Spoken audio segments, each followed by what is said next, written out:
Bien, buenas tardes a todos y aprovecho para agradecer nuevamente la invitación para este encuentro del día de la fecha.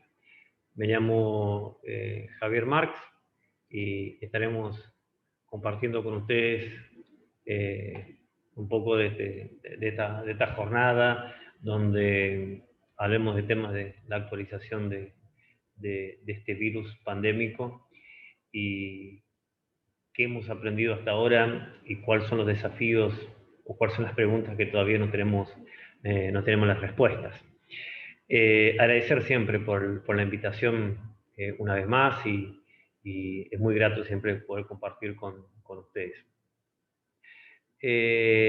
La tecnología y las herramientas que tenemos hoy para compartir conocimiento ha permitido, ¿no es cierto?, que podamos seguir en tiempo real este virus pandémico, la evolución minuto a minuto, día tras día, a más de un año ya del inicio establecido, ¿no es cierto?, de la pandemia.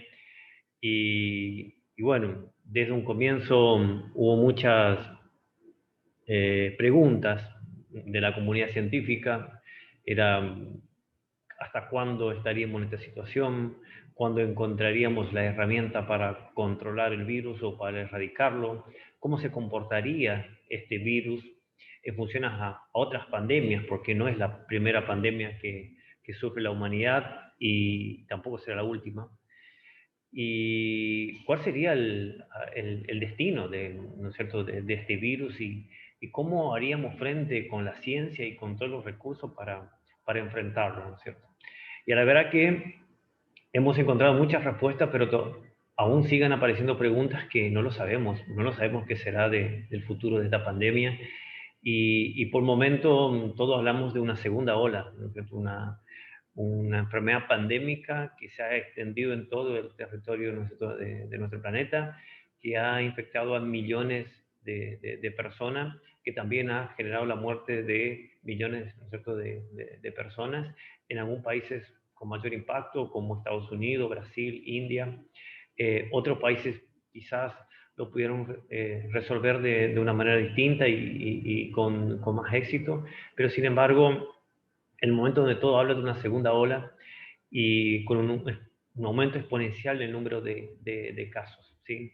Y ese aumento exponencial del número de casos está relacionado, pongo entre preguntas, ¿estará relacionado ese aumento del número de casos con las nuevas variantes? ¿O se trata también de una sumatoria de factores en la cual lo dejo a inquietud de ustedes, si también no es producto de la disminución de los cuidados, el relajamiento social en las medidas de cuidado de la salud, la mayor libertad, ¿no es cierto?, expuesta por los gobernantes en las actividades que se fueron reiniciando, el no respeto a los protocolos, y quizás que sea un conjunto de cosas también, ¿no es cierto?, producto de las nuevas variantes, sumado, ¿no es cierto?, estos condicionantes. La verdad es que el desafío es enorme, ¿sí?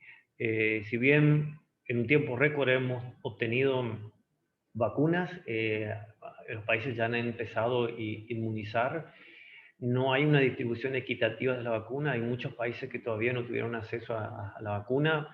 Esto también es un tema a trabajar, ¿no es cierto?, principalmente aquellos países muy pobres y que no han tenido en cuenta en el momento de la distribución de la vacuna o no tienen fondos económicos propios para comprarlo.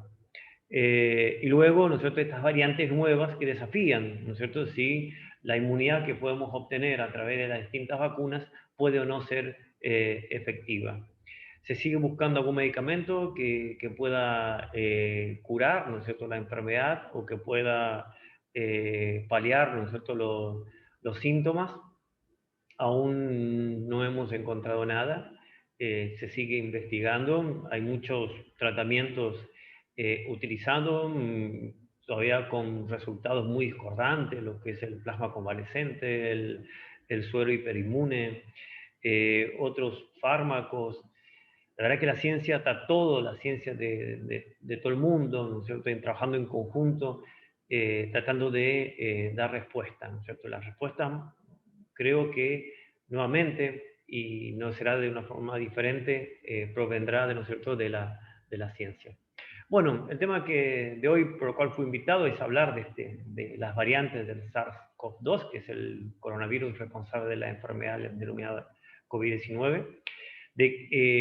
Hablar de variantes no es lo mismo que hablar de cepas, ¿no es cierto? En concepto uno ve en todos los medios en la cual hablan de cepas o nuevo virus. Hablan de mutación, algunos hablan de variantes, es lo mismo, son cosas diferentes. ¿Cómo es lo que tenemos que referirnos a estos términos y por qué aparecen estas nuevas variantes? Seguramente serán preguntas de muchos. Y la verdad es que los nombres por ahí titulados, ¿no es cierto? La variante de Manaus o de Río de Janeiro son dos variantes con orígenes en Brasil, la variante o primera vez identificadas en Brasil, eso quiero decir también, la variante sudafricana, que fue identificada por primera vez en Sudáfrica, la variante británica, que fue identificada por primera vez en Gran Bretaña y por eso el nombre. Parece que toma los títulos, ¿no es cierto?, de los diarios y de los distintos medios de comunicación. Sin embargo, hay muchas variantes, ¿no es cierto?, y algunas han permitido, ¿no es cierto?, un mayor seguimiento y han puesto en mayor preocupación a la comunidad científica. Pero sin embargo, en tiempo real se ha ido identificado desde el comienzo de la pandemia un sinnúmero de variantes, ¿sí? Pero no es lo mismo hablar de variantes y hablar de cepas, y que sí, tampoco se trata de un nuevo virus, y lo importante es definir un término que da origen a todo esto, que son las mutaciones. Hablar de mutaciones muchas veces parece que nos genera un miedo hablar de mutaciones, y la verdad que no nos debe dar ningún tipo de miedo. Nosotros, los seres humanos, somos productos de miles y millones de mutaciones, y es parte de nuestra evolución, y por eso ustedes y yo estamos aquí hoy. Somos la especie que ha sobrevivido a todos esos pasos, producto, ¿no sé?, de la evolución del Homo sapiens, y hemos podido adaptarnos al entorno, y por eso hoy estamos aquí. Con todas las especies pasa lo mismo. Bueno, la cuestión es que desde un comienzo se conoce, se ha identificado el responsable de esta enfermedad, que se tradujo en forma pandémica, que se trata de un coronavirus, que es, ¿no es cierto?, denominado SARS-CoV-2, ya porque existió un SARS-CoV-1, ¿no es cierto?, es responsable de la pandemia por el SARS en el 2002. Y también otro coronavirus que fue responsable de la pandemia, ¿no es cierto?, de una enfermedad que no tuvo una extensión territorial tan grande, pero principalmente en el Medio Oriente, que fue el MERS. Se conoce casi todo de este virus, ¿no es cierto?, su estructura, su material genético. En este caso, están formados su información genética por un ARN. Los virus pueden tener ARN o ADN como material genético. Hay virus que tienen ADN. Los seres multicelulares, ¿no es cierto?, más complejos, como es el ser humano, tiene ADN en su material genético, como ahí es el lugar donde está la cuna de toda la información del individuo. Y bueno, en este caso se trata de un ARN, ¿no es cierto?, monocatenario de polaridad positiva. No quiero entrar en hablar de qué significa esto, pero alrededor de unas 30.000 pares de base. Pequeño, comparado con el genoma de organismos superiores. Pero ahí está toda la información del virus, ¿sí? Está toda la información que da lugar, ¿no es cierto?, a su estructura y a todas sus características, a su virulencia, a su capacidad de contagio, ¿no es cierto?, a su capacidad de enfrentar al sistema inmune, a su capacidad de replicarse.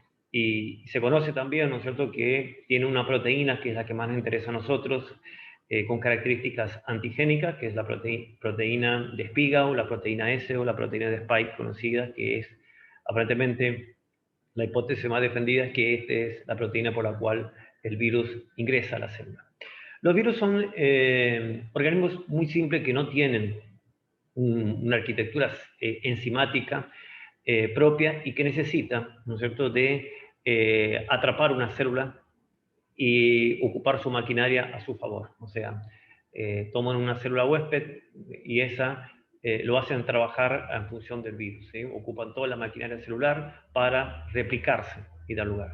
Todos los organismos para sobrevivir necesitamos multiplicarlos, dar lugar a hijos y así van pasando de generación en generación. Bueno, con los virus pasa lo mismo, ese proceso de replicación da lugar a nuevas copias de virus, miles y miles de copias, el virus lo debe hacer en una manera rápida antes de que sea bloqueado por el sistema inmune o eliminado por el sistema inmune, y no solo esto, necesita que el huésped, el individuo, en este caso el ser humano, ande de un lugar a otro y que pueda llevar el virus y contagiar a otra persona. Si el virus, por su característica, mata al huésped, o sea, al ser humano, entonces el virus no logra su objetivo y también termina muriendo juntos, termina en un callejón sin salida, ¿no es cierto? Entonces, dentro de ese equilibrio que debe tener en sus características el virus, es que permitió que esta enfermedad se ha convertido, ¿no es cierto?, en pandemia. Bueno, se conoce el material genético del virus, como decías, se trata de un ARN, en la cual ya hay muchos estudios que han podido, ¿no es cierto?, estudiar de forma completa su material genético, y en la cual hay algunas publicaciones muy importantes, lo dejo en el link para poder accederlo, y en la cual hace casi imposible pensar que el virus ha sido armado, ¿no es cierto?, en un laboratorio con todas estas características, ¿sí? Solamente es un virus que, por su historia y por su evolución, pudo haber pasado de algunos animales que son hospederos al ser humano, producto de algunas mutaciones solamente que sufrió el virus, como vamos a ver un poco más adelante. Por sus características del virus lo hacen muy parecido, ¿no es cierto?, con el SARS-CoV-1, que como le dije, en 2002, el MERS también, que era un coronavirus, en el 2012, y bueno, el actual denominado como SARS-CoV-2, ¿sí? Uno puede ver la característica del material genético de ambos virus y comparten, ¿no es cierto?, grandes similitudes. Fíjense lo que es este gen que da lugar, ¿no es cierto?, a la replicasa de la enzima del virus, ¿no es cierto?, estos dos genes, luego los genes que dan lugar a la proteína S, ¿sí?, a la proteína M, a la proteína E, a la proteína de la nucleocápsides, otras proteínas estructurales, o sea que el virus es muy parecido realmente con los virus, ¿no es cierto?, o coronavirus que anteriormente han generado problemas, ¿no es cierto?, a los sistemas sanitarios de distintos países del mundo, como fue en el 2002 y el MERS en 2012. Bueno, la evolución del virus desde el comienzo se ha podido seguir en tiempo real, como decir, la capacidad, ¿no es cierto?, de laboratorios de alta complejidad con tecnologías de biología molecular ha permitido que cada país ha podido hacer, ¿no es cierto?, la genotipificación completa del virus que circulaba en ese territorio, y han observado, ¿no es cierto?, centenas de variantes, ¿sí? Y eso también permite, esa información permite conocer, ¿no es cierto?, cuáles son las variantes que están circulando en el lugar, cuáles fueron las rutas por las cuales los virus pudieron haber ingresado a los distintos territorios, cómo se comporta cada una de estas variantes con respecto a sus características de contagios, sus características, ¿no es cierto?, de las propias características antigénicas, ¿no es cierto?, del virus. Y esta información es sumamente útil, y que la comunidad científica haya compartido realmente da un signo, ¿no es cierto?, de equidad también en el acceso a la información. Cuando hablamos de replicación, o sea, yo quiero formar un individuo igual a mí. O sea, en el caso del virus, quiere dar miles, millones de copias de virus idénticas, ¿sí? Y en ese proceso, el primer paso que debe hacer el virus es generar una nueva copia de su material genético. O sea, generar, ¿no es cierto?, una nueva hebra de ARN, para que esa nueva hebra de ARN va a formar parte de un nuevo virus, ¿sí? En ese proceso puede ocurrir errores, ¿sí? Y acá lo que denomina mutación es un cambio, ¿no es cierto?, en la secuencia de un nucleótido del material genético, ya sea del ADN o del ARN. En este caso, de los virus, y de este virus específicamente, tiene ARN. Hay otros virus que tienen ADN, ¿sí? Estos procesos de mutaciones o errores también ocurren en nuestro material genético, ¿sí? También ocurre en nuestro material genético. Bueno, ¿y cómo está formado el material genético? Bueno, está formado por una secuencia de nucleótidos, ¿sí? Esos nucleótidos, en caso de el ADN, son 4 nucleótidos, que se denomina adenina, citosina, guanina y timina, y en caso del ARN, ¿no es cierto?, el uracilo ocupa el lugar de la timina. O sea, con esas 4 letras, ¿sí?, se escribe toda la información genética, ¿sí?, con esas 4 letras.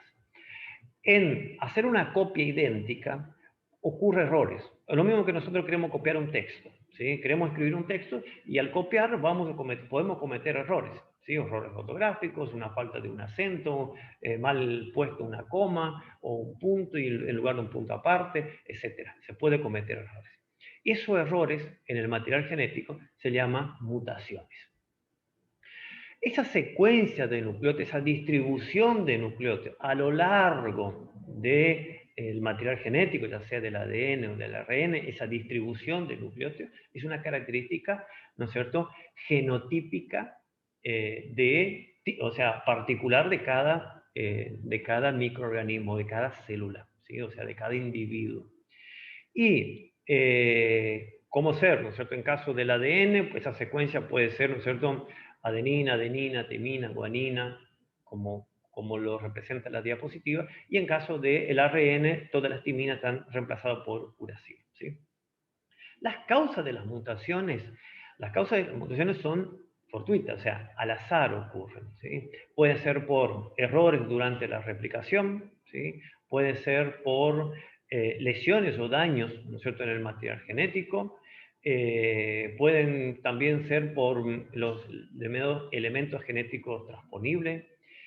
Pueden combinar que 2 o más virus pueden infectar la misma célula en el mismo momento y pueden intercambiar o cambiar parte de su material genético y dar lugar a un nuevo virus, ¿sí? Es más, se cree, ¿no es cierto?, que la gripe porcina fue una mezcla, ¿no es cierto?, de virus de la gripe aviar y un conjunto, ¿no es cierto?, de cambios y mutaciones que pudo haber sufrido ese virus y que da lugar a un nuevo virus, ¿sí? En caso de que los 2 virus hayan infectado una misma célula en el mismo momento. En ese momento de empaquetar y formar el nuevo virus, pudo haber combinado material genético de ambos. Entonces, surgen como un subproducto natural de la replicación viral, ¿sí? Es parte del proceso de la evolución natural de los individuos, de tal manera que estas nuevas características nuevamente van a poner en equilibrio que esa especie pueda seguir sobreviviendo o que esa especie, ¿cierto?, ese virus pueda desaparecer. Una mutación en un lugar muy sensible para el virus puede llevar que el virus no puede ingresar más dentro de la célula, no puede infectar más una célula y el final del virus, ¿no es cierto?, es su extinción. O que puede dar nuevas características al virus que pueda evadir al sistema inmune, ¿sí? O que pueda generar o mayor o menor, con una palabra de su patogenicidad, ¿sí? Entonces, fíjense que las características que tiene el virus del VIH, por ejemplo, para evadir al sistema inmune. Este virus tiene una proteína que es la responsable por la cual ingresa a la célula. Sin esa proteína, aparentemente, no sería posible que el virus ingrese a la célula. Entonces, fueron producto de estas mutaciones que fueron sufriendo este virus, que ha dado estas características. Seguramente, este coronavirus ha estado en contacto con el humano en muchas oportunidades antes, pero no podía ingresar, no lograba ingresar a la célula, no lograba replicarse dentro de la célula del ser humano, no lograba generar una carga viral alta para contagiar a otras personas, ya sea por sus características, ¿no es cierto?, fenotípicas, o sea, relacionadas con sus características de proteínas de su estructura, o, ¿no es cierto?, una característica genética propia del virus. Cuando vemos una descripción bajo la lupa, llamaremos así, de los genes o cómo está distribuido los genes a lo largo de ese ARN monocatenario, como decía, de polaridad positiva, tenemos los 2 genes que dan lugar, ¿no es cierto?, a la replicasa, que es la enzima necesaria para replicar el material genético, ¿sí? Y luego tenemos las proteínas, ¿no es cierto?, los genes que dan lugar a las proteínas estructurales, como es la proteína de Spike, la proteína E, la proteína M y también la nucleocápside, y también un conjunto de otras proteínas, ¿no es cierto?, accesorias. Fíjense que decía que alrededor de unas 30.000 pares de base. Ahí está toda la información de este coronavirus. Cualquier mutación, o sea, cualquier alteración en esa secuencia de nucleótidos puede ocurrir a lo largo de todo su material genético. Estas mutaciones no siempre impactan características fenotípicas, ¿sí? Pueden llamar las mutaciones silenciosas, son aquellas que no dan lugares a cambios en las proteínas, o sea, hay una alteración en la secuencia de nucleótidos, hay un reemplazo de una o más nucleótidos por otros, pero esto no afecta, ¿sí? No afecta la estructura de una proteína, ¿sí? En otros casos pueden afectar de una forma considerable la estructura de la proteína, y en este caso es la que nos preocupa a nosotros porque va a dar una nueva característica al virus. Entonces, toda la información del material genético está escrito en estas secuencias de nucleótidos, ¿no es cierto?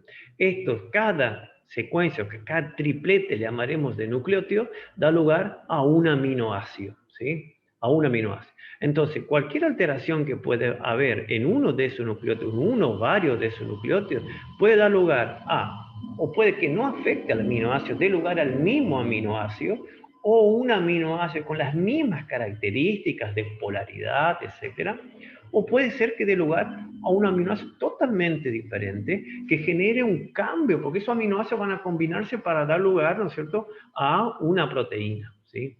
Y puede ser que ese aminoácido dé lugar a una proteína totalmente anómala, con otras características, ¿sí? Por ejemplo, imaginemos que la mutación se da en el gen que da lugar a la proteína de Spike, y que por alteración de algún aminoácido dé lugar a una proteína esa totalmente con una conformación espacial diferente, o con una proteína de Spike anómala, que el virus no puede unirse al receptor y de tal manera no puede ingresar a la célula, ¿sí?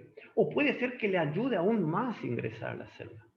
Entonces, de ahí la importancia del cuidado que tenemos que tener con estas mutaciones, que va a dar lugar a variantes, ¿sí? A variantes, y cómo se comportan estas variantes en la sociedad.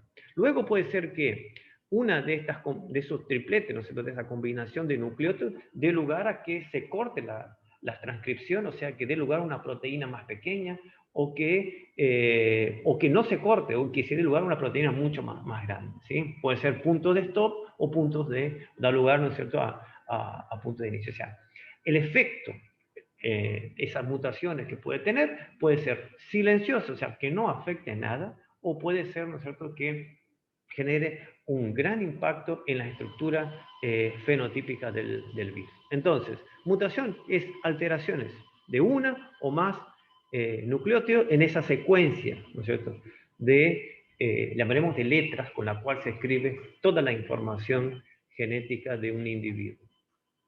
Puede ser en un nucleótido únicamente, o puede ser varios nucleótidos a la vez, ¿sí?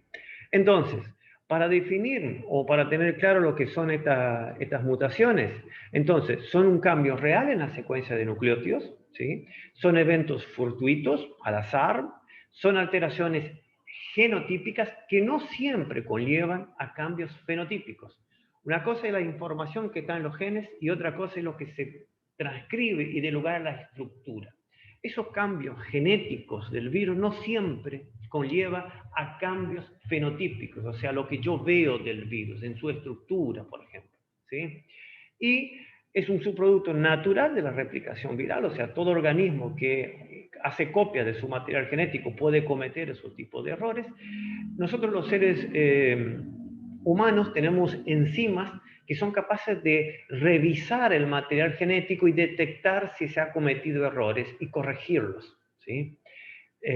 Los organismos superiores tienen esa característica. Este virus en particular no lo tiene. O sea, una enzima que sea capaz de, luego de que se ha generado la nueva copia del material genético, repasar de punta a punta esta nueva copia para ver si no se ha cometido errores y si se ha cometido errores, poder repararlo.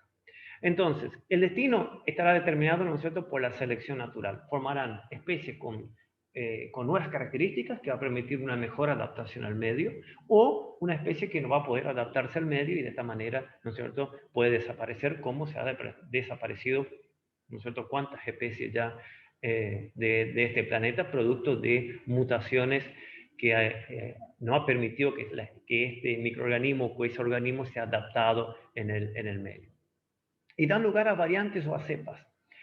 Variantes, ¿sí?, es la identificación de estas alteraciones, de estas mutaciones.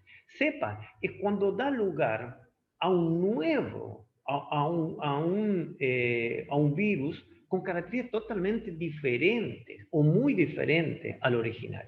O sea, con mayor antigenicidad, con mayor transmisibilidad o virulencia del virus, o que esté relacionado, ¿no es cierto?, con su capacidad de evadir al sistema inmune, que esté relacionado con una tasa mayor de mortalidad. Entonces, ahí recién hablamos de una cepa. Por el momento no es correcto hablar de cepas, y sí es correcto hablar de variantes, ¿sí? Entonces, genomas que difieren en sus secuencias se llaman variantes. Y una cepa es cuando, ¿no es cierto?, tiene un fenotipo, o sea, características observables del virus que lo hace diferente, ¿sí? Como hablamos nosotros, ¿no es cierto?, en antigenicidad, virulencia, mayor tasa de transmisibilidad. Y dos variantes pueden diferir en una o varias mutaciones, o sea, la sumatoria de esas mutaciones se van sumando, y hay mutaciones que se dan sobre el mismo lugar donde ya ha habido una mutación anterior. O sea, fíjense que es todo al azar, y que estas cosas pueden ocurrir en ese proceso. Entonces, acá hago una descripción, ¿no es cierto?, de lo que fue el SARS-CoV-1, responsable, ¿no es cierto?, de esta primera pandemia por el coronavirus, luego el MERS, ¿no es cierto?, en el 2012, y bueno, actualmente el SARS-CoV-2, que aparentemente puede estar ligado, ¿no es cierto?, con estos huéspedes intermediarios, en la cual por alguna forma, en la cual se trata de entender bien, pasó, ¿no es cierto?, de estos animales al ser humano, y luego la característica de poder transmitir de humanos a humanos, o sea, de persona a persona. Este virus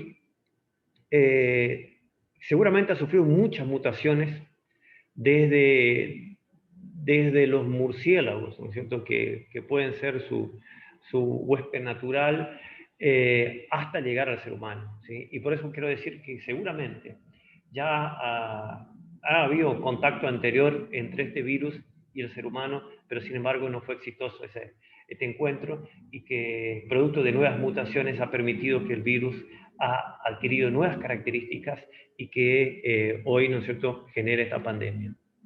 Cuando comparamos un poco estos tres coronavirus, observamos que algunos puntos que es muy diferente entre ellos, ¿sí?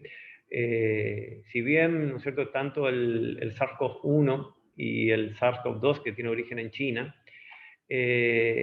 cuando analizamos los síntomas, pero principalmente me quiero enfocar en lo que es la tasa de mortalidad, ¿no es cierto?, anda alrededor de un 3,5, con promedio entre 2,5, 4, dependiendo de, ¿no es cierto?, en qué países, pero en general una media entre 3 y 4% la tasa de mortalidad.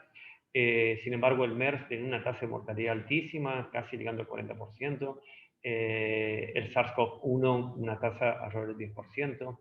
Y ahí podemos ver, ¿no es cierto?, características con respecto a números de personas infectadas. Si bien este dato no está lejos de estar actualizado, pero uno compara un poco principalmente las tasas de mortalidad que ha tenido, y que eso ha permitido que, producto de que el virus ha desarrollado nuevas características, y estas nuevas características hace que no tenga una tasa de mortalidad tan alta, porque al virus tampoco le interesa matar al huésped, ¿sí? ¿Por qué? Porque también muere junto. Entonces, la idea es que generar en el huésped una enfermedad, entrar en el huésped, o sea, ingresar al huésped, puede ingresar a la célula, replicarse en un tiempo récord, generar miles de millones de copias antes de que sea detectado por el sistema inmune, luego no paralizar al huésped. Eso también es importante, o sea, que el huésped puede seguir moviéndose y de esta manera llevando el virus y puede transmitir de una persona a persona y de esta manera el virus persiste en el seno de la sociedad. Sin embargo, si el virus tiene una tasa de mortalidad muy alta o si realmente lo enferma gravemente al huésped, entonces esta persona no va a poder moverse y no puede llevar el virus a otro lugar. Este virus tiene características bastante diferentes comparado con el virus o el coronavirus responsable del MERS o del SARS-CoV-1. Primero, es el tiempo de incubación muy largo, ¿sí? Algunos pacientes cursan de forma asintomática. Fíjense que puede aparecer los síntomas hasta 14 días posterior al contacto. Cómo buscar y aislar todos los posibles contactos que tuvo esa persona en esos 14 días. O sea, características que hacen que el virus pueda disiparse rápidamente en el seno de una sociedad. Luego, si bien hay grupos de mayor riesgo, pero la tasa de mortalidad del virus es baja cuando uno compara en la población general y cuando uno lo compara, ¿no es cierto?, con el MERS o con el SARS-CoV-1. Bueno, el estudio de las variantes es sumamente importante que los países puedan realizar un estudio en tiempo real, que puedan detectar cuál es la variante circulante y qué característica tiene ese virus, y luego seguir, ¿no es cierto?, con respecto a cómo se comporta en esa sociedad.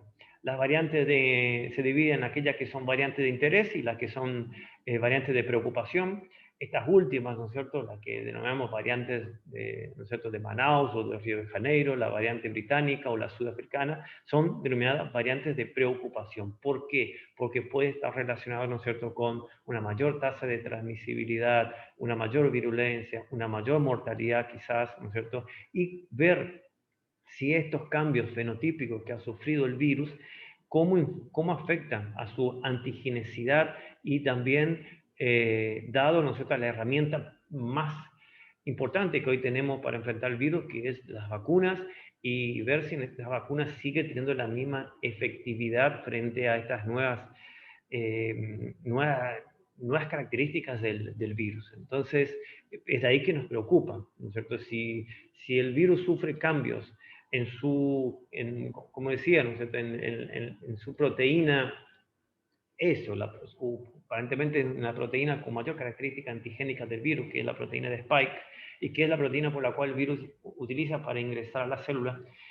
Hay que recordarse que ahí, en esa proteína, está invocada, ¿no es cierto?, los anticuerpos y también las estrategias de las vacunas, puestas a bloquear, ¿no es cierto?, esta proteína. Entonces, si va a sufrir un cambio esa proteína de Spike, y cómo se va a comportar nuestros anticuerpos que ya hemos generado en una prima infección. Entonces, entender que esa población que ya tuvo el virus sigue estando en riesgo, dado que los anticuerpos ya no pueden neutralizar el virus, que las vacunas no van a ser efectivas, realmente es preocupante y por eso son variantes de preocupación.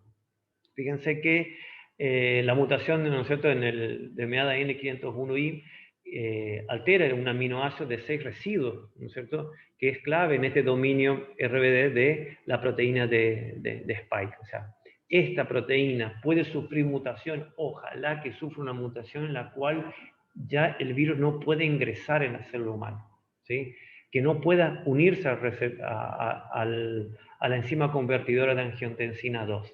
Entonces el virus no puede ingresar a la célula y el virus fracasa en su intento de infectar, ¿no es cierto?, al ser humano. Ahora, puede sufrir pequeñas alteraciones fenotípicas en esta proteína y que lleva a esquivar el sistema inmune, que lleva a que nuestras vacunas que hemos fabricado en un tiempo récord ya dejan de ser efectivas o disminuye su efectividad frente a este virus. De las tantas mutaciones, podemos observar que el virus ha sufrido mutaciones a lo largo de todo su genoma, pero principalmente si observamos las que dan lugar a la proteína S o la proteína de Spike. Fíjense la cantidad de mutaciones y que tienen en común tanto la variante Manaus, la de Sudáfrica y Reino Unido, la N501I. O sea, pero a su vez entre ellas acarrean otras mutaciones en el mismo gen que da lugar a esta proteína. Y seguramente van a ir apareciendo nuevas variantes que algunas, ¿no es cierto?, seguramente van a preocupar y mucho a la comunidad científica. Hoy en Argentina ya existe información sobre circulación comunitaria de las variantes de Reino Unido, la de Río de Janeiro, la variante de Manaus y también una variante, ¿no es cierto?, de California, Estados Unidos, ¿sí? O sea, con transmisión comunitaria, la cual, ¿no es cierto?, debe ser tema de investigación cómo ingresó al país, pero en algunas de las tantas vías de ingreso de personas que han viajado a esos lugares, seguramente han traído consigo el virus y luego el virus se ha podido, ¿no es cierto?, transmitir en el seno de la sociedad.